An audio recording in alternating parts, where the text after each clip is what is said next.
Hey, this is Paul. This video is about the XChange leasing program. If you've looked at the internet today, everything you're seeing is talking about how it's over with. They're losing a lot of money. Some websites are saying that they're even losing $9,000 per vehicle. It sounds imminent that they're going to end the program. And I have an XChange leasing vehicle, so obviously this pertains to me, and I was concerned about it. So I did a little research and looked into it. And I made some bullet notes here just so I don't forget everything I want to say, so bear with me on this. But the first thing I did was I called the 800 number, the XChange 800 number, and the lady I spoke to assured me that if you currently have a lease, you don't have to worry about it. They do plan to continue to honor those leases. She wouldn't tell me where it's going in the future, and all she would really tell me is that since they just began to evaluate it, they really don't know. And I guess that sounds reasonable. That sounds like it makes sense. But of course, again, if you read the internet, it sounds like they've already decided what they're going to do and they're going to end it. But I guess we'll see. The next thing I did was I went to the Toyota dealership. That's where I leased my vehicle. And I asked the guy over there. There's an Uber department over there, and there's a guy that runs it. And he's the one that helped me get into this vehicle. And he assured me the same thing, that my lease will not be affected. Anybody that's got a current lease does not have to worry about it. He did say though that as of next week the program would no longer be available. So he said that they're currently leasing cars today at this time, but next week it's not going to be an option anymore. And after that I went by the local Uber office, and something was unusual there that I saw. There were two XChange leasing representatives inside the office. And I've never seen that before. I don't go to the office all the time, but I've probably been there 10 or 12 times since I started doing Uber. And that's definitely the first time I've seen any XChange representative there. And not only that, there were XChange leasing vehicles in the parking lot, and I've never seen that before. There was at least 7 or 8 of them. And they had all the information on them. They had the tags on them, just like if you were shopping for a new car or a used car, and you would see the tags, information about the vehicle as well as the price. Well, that's what was on these vehicles, except for it was pertaining to a lease. I'm sure you can't see the stickers, but all of these vehicles were around 150, 160, and I think one was 170 per week. And I spoke to one of the reps, and she told me the same thing. She said that anybody that has a current lease will not have to worry. They're going to honor it. But she told me, she gave me a little bit more information, and she basically said that she doesn't know where the program is going at this point, and they're still deciding. But she did tell me that XChange was in the process of pulling all the vehicles back from all the dealerships. And it's not just Toyota that's involved in this. It's Chevrolet, Nissan, and Honda, I think. But apparently, according to what she said, is that all the vehicles belong to XChange, and they're taking those all back from the dealerships. He said the dealerships were just a place to store the vehicles. So maybe that's where the mismanagement was. But there was about 4 months ago, I dropped by the dealership, and the guy that runs the department there told me that they were in the process, at least at that local dealership here in Houston, the Toyota dealership. He said they were in the process of bringing all the vehicles in the state of Texas to that dealership, because he said that they weren't doing it right at the other dealerships. And I don't know if he just meant, I'm assuming maybe he just meant the Toyota dealerships, but I'm really not sure. That's all I know, is he said they were bringing all the vehicles there because they were doing it right apparently, and the rest of the dealerships weren't. So maybe after what the XChange rep told me, maybe it kind of makes sense that the problem lied with the dealerships, since apparently Uber XChange is taking all their cars back from the dealerships. But one thing that I noticed is, you read the internet and it says that the program's over, but there were absolutely vehicles available for lease in the parking lot there, and the reps were there, and I'm assuming that if I had asked them for a lease, I'm assuming they would have helped me get one. I didn't mention that to them, but I'm sure that's why they were there. And the vehicles were definitely available for lease. So to me, it looked like if they're about to end the program, and they know they are, or even if there's a chance that they are, why are they going to lease these vehicles the week before they're about to end it, knowing that they would have to honor these lease terms for 2 or 3 years or however long they last? So I just want to talk about the benefits of a lease assuming that it's still available, but of course it is for this week. So anybody that's considered it, you may want to go and get locked into a lease just on the chance that it does discontinue next week, because they're going to honor it if you get a lease. And it's really beneficial, especially when you compare it to buying a car, as far as I'm concerned. I mean, the biggest benefit to me was that I can end it at any time. You do pay a $250 upfront non-refundable fee, but that allows you to get out of the lease anytime you want. So if for any reason, if you decide you don't want to drive for Uber anymore, if you have an accident, if you have any health problems, let's say you start a career or some other job and you don't want to do Uber anymore and you don't need the car, you can just return it, and they basically tear up the contract, no questions asked, as if you've never had the contract in the first place. Another good thing is that they do tire rotations and oil changes every 5,000 miles, so that takes care of some of the regular maintenance for you. It's free of charge.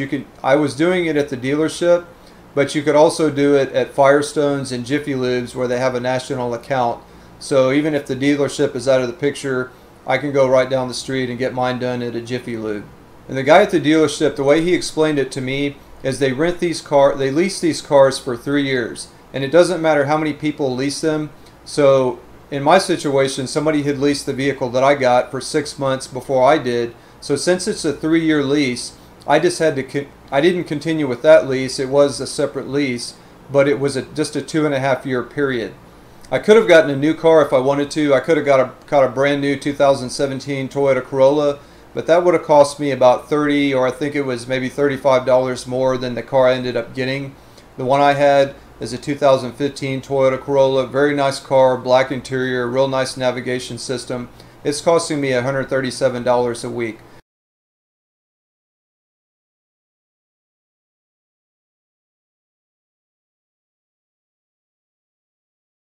It did have 30,000 miles on it already when I picked it up, and it's got a 60,000 mile warranty, and it's over now. I got about 67,000 on it.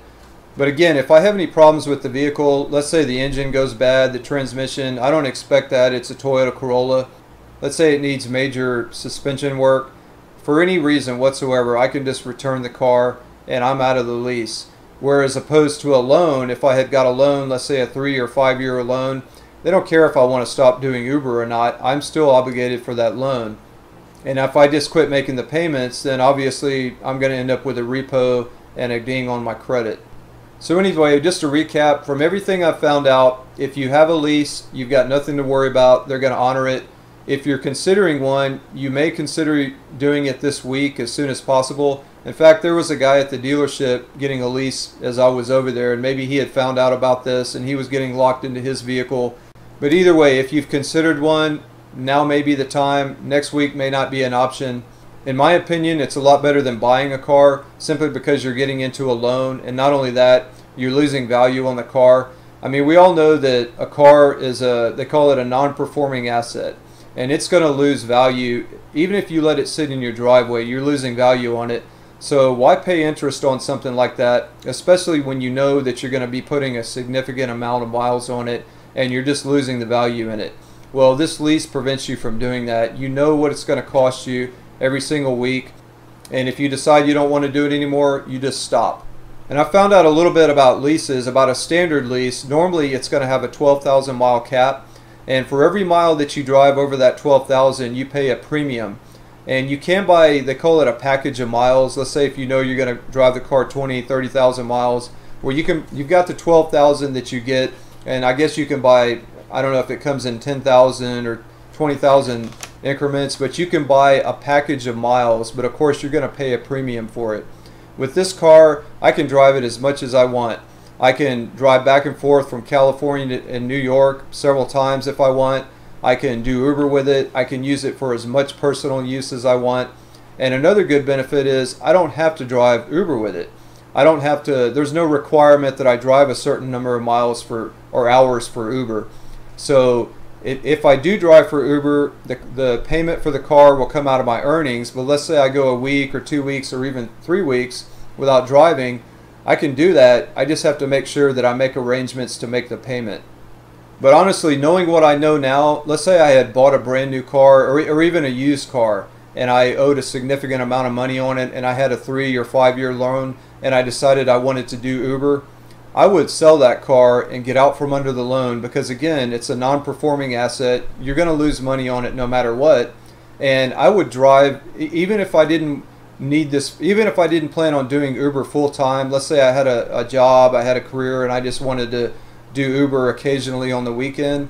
Well, I would keep this car and I would drive it just enough to make the payment, which in my experience has been, I've been able to make the payment, the weekly payment, in as low as driving as little as 3 hours, and as probably as much as 10 hours. And it's usually probably in the 7-8 hour range. So I can normally expect to go out and drive 7 or 8 hours in a given week, and I've got the car paid for. And then of course anything on top of that is profit. But again, even if I didn't want to drive Uber and I just wanted the use of a car that I don't have to pay a loan on, that's not losing value, well, I would do that and just drive enough just to simply make the car payment.